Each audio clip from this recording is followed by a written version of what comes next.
The lights inside the CNN Global Leadership Forum studio were harsh, relentless, designed to expose not just faces, but truth. Behind the sleek glass desk sat anchors, analysts, and producers, whispering like spectators before a prize fight. This wasn't an ordinary broadcast. The world was watching. On one side, Donald J. Trump, former President of the United States, storm force personality, known for dominating rooms and silencing opposition with sheer volume and ego. On the other, Ibrahim Traoré, the rising figure from Burkina Faso, known for his poise, precise language, and a growing reputation for saying what most were afraid to. The debate topic? Who leads the future, the West or the rest? But long before the first question, tension buzzed between the two men like a live wire. Trump leaned back, arms folded, already smirking. He saw Traoré not as an equal, but as a photo op, someone to swat down and dismiss. "Let's get this over with," he muttered, mic hot. Traoré heard him. He didn't react. That, in itself, said everything. The moderator began with pleasantries, but Trump cut in like a wrecking ball. "Let's stop pretending," he barked. "You wouldn't be in this room if we hadn't built it. America leads. You're here because we allow it." There was a hush. The crowd, ambassadors, economists, students, world media, froze. Then Trump turned fully to Traoré and snapped. "You're nothing here." Cameras clicked. A sharp intake of breath rippled across the stage. Traoré didn't flinch. He adjusted his mic slowly, deliberately. His gaze locked on Trump's, not with rage, but with something far more unsettling, calm clarity. "You built the room," Traoré said softly. "But you forgot, the world has its own door." The silence was louder than any applause. On Twitter, the clip exploded. Within minutes, hashtags like #TraorésTrump and #TheWorldHasAkey trended in multiple countries. Memes flooded in, screenshots of Trump's face frozen in shock, of Traoré sitting steady like a statue carved from conviction. And that was only the beginning. By morning, the soundbite had already circled the globe.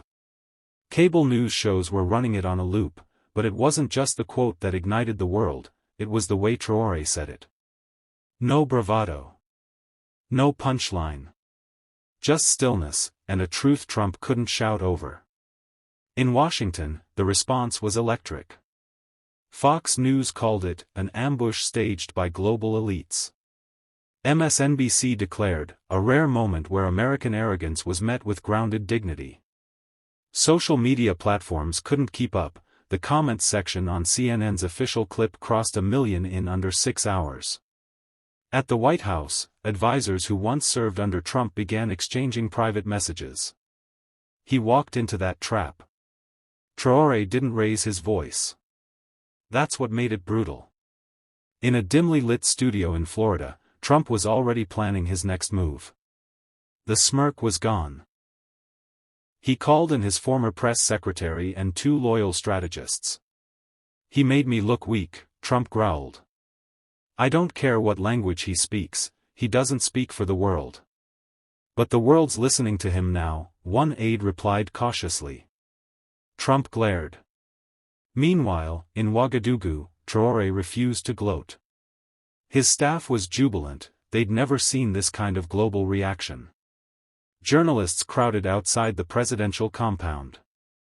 African youth from Dakar to Nairobi stitched his words into rap verses and murals. But Traoré stayed silent. Until one journalist asked him during a local broadcast. "President Traoré, what did you mean by, the world has its own door?" He looked directly into the camera. "I meant that leadership is no longer granted by conquest or charity.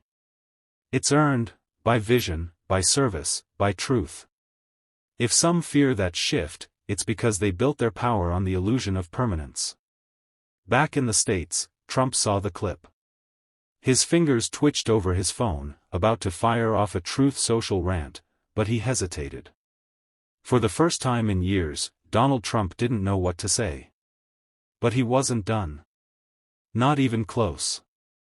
He demanded a rematch, a second debate. This time, on American soil. The venue was chosen carefully, Reagan Presidential Library, California. Symbolic. Grand. American. Trump's team wanted the optics clear, this was his turf now. Marble columns, red velvet, stars and stripes everywhere. The lighting? Brutal. No shadows to hide behind. But Traoré walked in like it was his own living room. He wore a tailored dark suit, no lapel pin, no political flash. Just quiet strength. Trump, in contrast, went for full spectacle. Navy suit, bright red tie, flanked by aides whispering tactics and camera angles.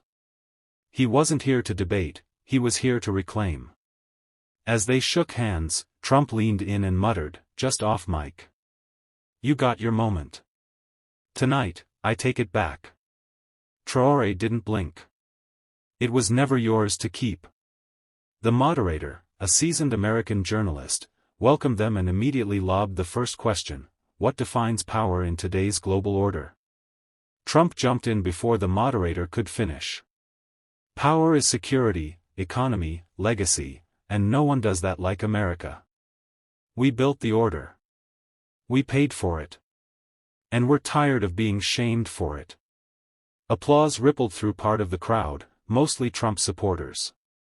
Cameras flashed. Trump leaned back, satisfied. Then the moderator turned to Traoré. Mr. President? Traoré nodded. Power today is not about how many bombs you can drop. It's about how many lives you can lift. If legacy means feeding dependency, then perhaps it's time we build a different kind of future, one where respect isn't inherited, but earned. It was surgical. And it landed. Trump interrupted. That's rich coming from a man whose country depends on foreign aid. Traoré responded without looking at him. We depend on land. On people. On potential. Foreign aid was your leash, not our lifeline. And if the leash breaks, maybe it was never strength, just control. Gasps. Some clapped. Some sat frozen. Trump's jaw clenched. He leaned forward. So now you're lecturing me on power? Traoré turned, finally meeting his eyes. Not lecturing. Correcting. The air was heavy now. The kind of silence that isn't empty, it's waiting. Waiting for what would come next. The room was no longer a stage. It had become a battlefield, one where words cut deeper than steel. Trump sensed it.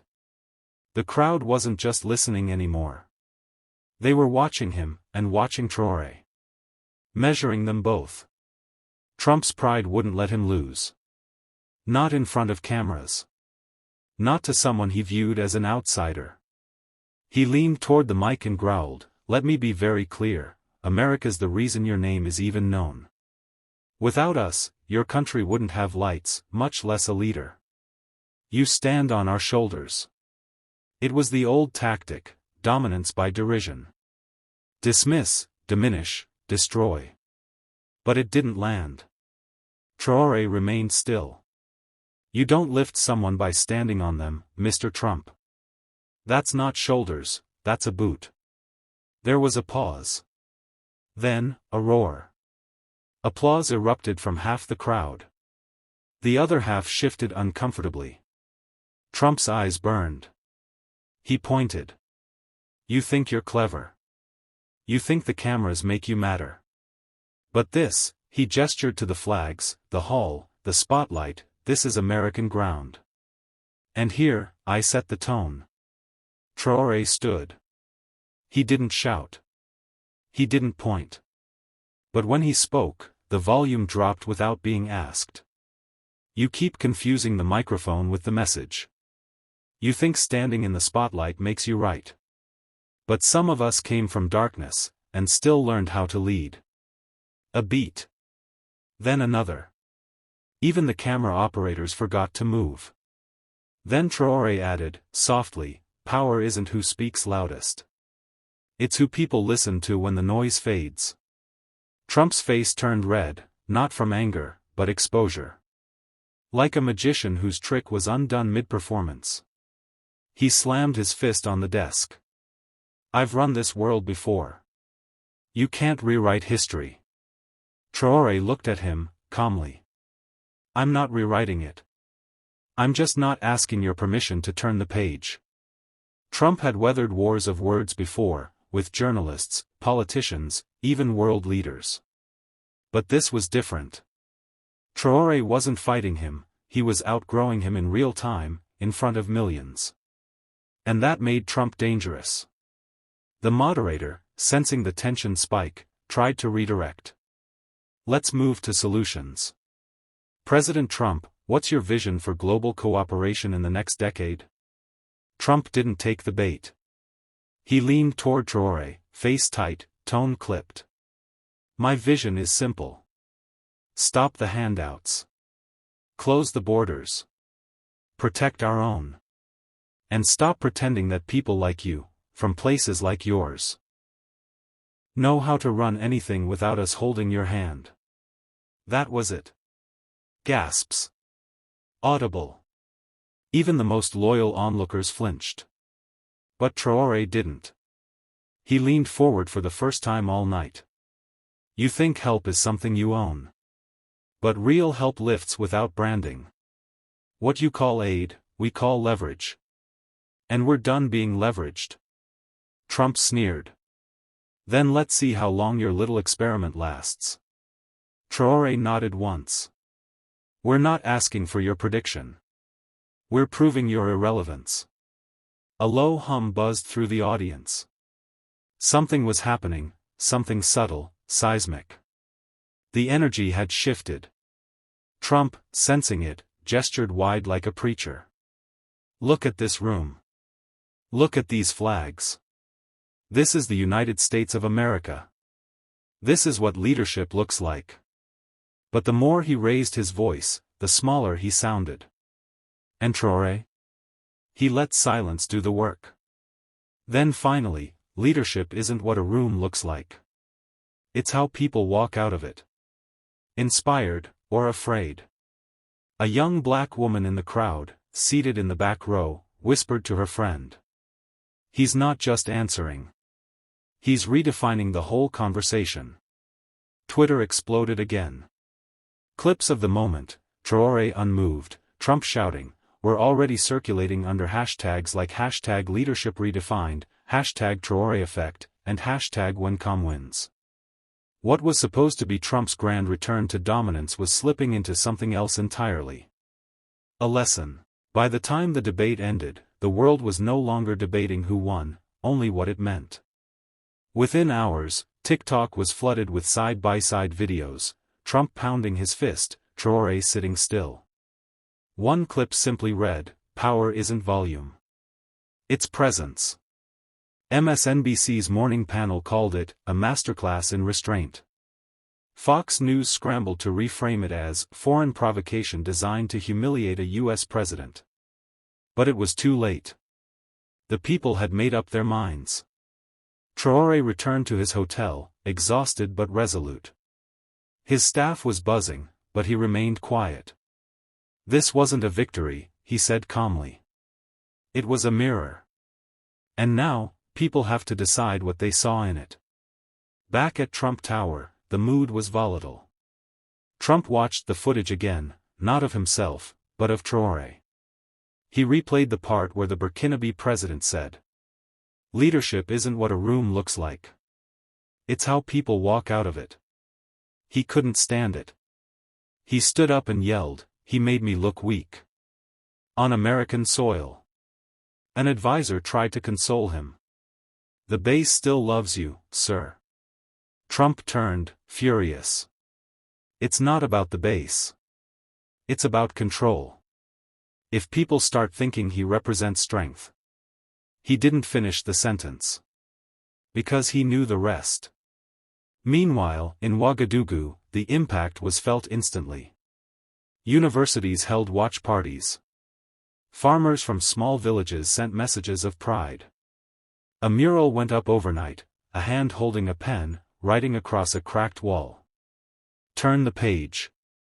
Young people across Africa, and even parts of Latin America and Southeast Asia, posted videos saying, "We are not begging anymore." It wasn't just a clapback. It was a cultural spark. And Traoré knew it. But he also knew what came next. Pushback. Smear campaigns. Economic threats. Strategic isolation. Trump had lost control of the narrative, but he hadn't lost his appetite for revenge. And the next round wouldn't be fought with microphones. In the days that followed, the American media machine went into overdrive. Conservative outlets launched stories questioning Traoré's legitimacy. Old, distorted photos circulated. Anonymous leaks about Burkina Faso's finances made headlines. A former ambassador went on cable news and claimed, "He's charming, sure. But dangerous. He wants to lead a bloc against us." Trump didn't deny it. He amplified it. At a rally in Texas, he shouted, "Traoré wants to break the system that gave him a name. He should thank us, not attack us. You want to rewrite history? Fine. But not on my watch." The crowd roared. But the tone was different now. More defensive. Less confident. Meanwhile, Traoré wasn't interested in the smear campaigns. He was building momentum. He returned to West Africa and convened a summit with leaders from Mali, Niger, and Chad. Cameras caught him at the table, not speaking first, but listening. Strategizing. Empowering. "This isn't about me," he said behind closed doors. "It's about what comes after me. Institutions. Ideas. Ownership." Back in Washington, policymakers grew nervous. What if other African nations followed Traoré's model? What if American influence, tied for decades to dependency, began to shrink? One senior State Department official warned in a leaked memo. "Traoré doesn't just challenge us ideologically, he threatens our position in a multipolar world. And worse, he's winning hearts." Trump was livid. He called a meeting with private defense contractors and economic strategists. "If we can't silence him, we squeeze him," he said. "Cut off aid. Stall trade. Freeze assets. Let him feel who really writes the rules." But while Trump played an old game, Traoré was rewriting it entirely. He announced a new regional development fund, backed by local resources, not foreign loans. He signed a tech-sharing deal with Brazil. And he launched a scholarship program to send young African engineers abroad, not to beg, but to compete. In an interview with Al Jazeera, he was asked if he feared U.S. retaliation. Traoré smiled. "I don't fear the past. I'm too busy building the future." The statement went viral again. Because for every attempt to discredit him, Traoré answered not with protest, but with progress. And that, more than anything, was what shook the old guard. What started as a televised clash had become something more, a shift in global consciousness. Ibrahim Traoré wasn't just defying a single man, he was unraveling decades of dependency with nothing more than clarity, composure, and conviction. In South Africa, students marched with banners that read, "We are not footnotes." In Haiti, a grassroots radio station played Traoré's quotes between songs. In France, a panel of economists debated whether the West's paternalistic grip on African development was finally cracking. Even in Washington, a few progressive lawmakers admitted, off the record, that Traoré's voice represented something uncomfortably overdue. Trump, watching this unfold, felt the ground shift beneath his feet. He stormed into an interview on national television. "I don't care how calm he looks, or how many retweets he gets. That guy is chaos disguised as change. He wants to tear down what we built." But the interviewer pressed back. "Or maybe he's just reminding us that what we built wasn't meant for everyone." Trump didn't answer. He pivoted. He attacked. But the damage was already done. Because now, even Americans, some of them, were beginning to ask, what if Traoré isn't the problem? What if he's the future? Across the ocean, Traoré addressed a youth conference in Dakar. He didn't mention Trump. He didn't need to. He simply said, "We don't reject help. We reject control disguised as help. There's a difference." Then he paused, looked around, and added, "And we're not asking to be saved. We're asking to be respected." The crowd rose to their feet. And somewhere, watching live, a young student in Detroit posted a single sentence on her feed. "He's not from here, but he speaks for me." Because the real battle was never just about Africa. It was about voice. About dignity. About who gets to define their own story, and who keeps rewriting it for them. And Traoré had made his answer clear. The stage was set for the final showdown, not with fists or threats, but with narratives. At the World Leadership Forum in Geneva, an unscheduled panel drew the largest audience of the week. 2 names on the marquee, Donald Trump and Ibrahim Traoré. No podiums. Just chairs. Just talk. The moderator opened lightly. "This isn't a debate. It's a dialogue." But everyone knew better. Trump went first. He spoke of legacy, of order, of greatness earned through discipline and strength. He painted a picture of a world led by the West, protected by the U.S., shaped by its vision. Then Traoré spoke. But not with defiance. With gravity. "I respect legacy," he said. "But only when it leaves room for others to build their own." He turned slightly toward Trump and added, "You think I represent chaos? I understand why. Because for those who've always held the pen, the moment someone else picks it up, the page feels like it's on fire." The crowd stilled. Trump grinned, but it was tight. "You talk pretty, I'll give you that. But speeches don't feed people. They don't build economies." Traoré didn't blink. "Neither do insults," he said. "But vision? That plants the seed." Cameras flashed. Social media lit up instantly. Traoré wasn't winning the argument, he was changing the terms of it. Making Trump's aggression look tired. Making calm sound like revolution. In the crowd, young leaders from Colombia, India, Kenya, and even rural Arkansas leaned forward. Not because Traoré was perfect, but because he was clear. He wasn't performing. He was anchoring. The moderator, stunned by the exchange, offered each one closing words. Trump pointed and declared, "America will always lead." Traoré waited. Then softly, "Then lead by listening." And with that, he stood, nodded, and walked off the stage, not in protest, but in purpose. It was the quietest exit of the conference. And the loudest moment of the year. The Geneva moment didn't fade. It thundered forward. Clips from the final panel were translated into dozens of languages. TikToks broke records. A simple caption led the wave. "Then lead by listening." The phrase found its way onto murals, into classrooms, even on protest signs in places Traoré had never visited.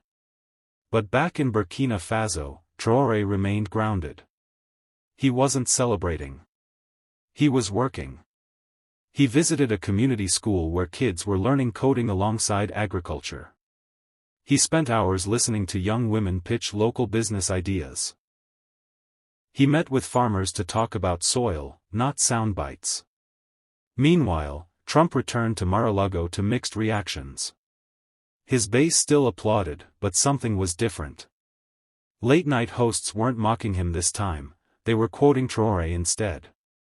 In private, Trump complained, "He didn't beat me. He just reframed the fight." But even he knew that was worse. In the months that followed, a wave of sovereign initiatives emerged across the global south, not anti-American, but unapologetically self-defined. Local currencies. Renewable energy partnerships. Youth councils advising ministers. A sense of momentum built not around rebellion, but restoration. At the UN, a veteran diplomat whispered to a colleague. This Traoré isn't just leading a country. He's leading a new tone. In a live interview months later, Traoré was asked how it felt to defeat Trump on the world stage. He paused. Then answered, "If I defeated anything, it wasn't a person. It was the myth that some voices matter more than others." The interviewer went silent. The message didn't need repeating. Across the world, a generation that had grown up hearing they must follow was now seeing a man who simply chose to build. And whether the establishment liked it or not, the rules of the room had changed. Not with fury. Not with fear. But with the quiet certainty of a man who refused to be told where he belonged. Because in the end, when Trump shouted, "You're nothing here," it wasn't Traoré who looked small. It was the world that suddenly looked ready for something bigger.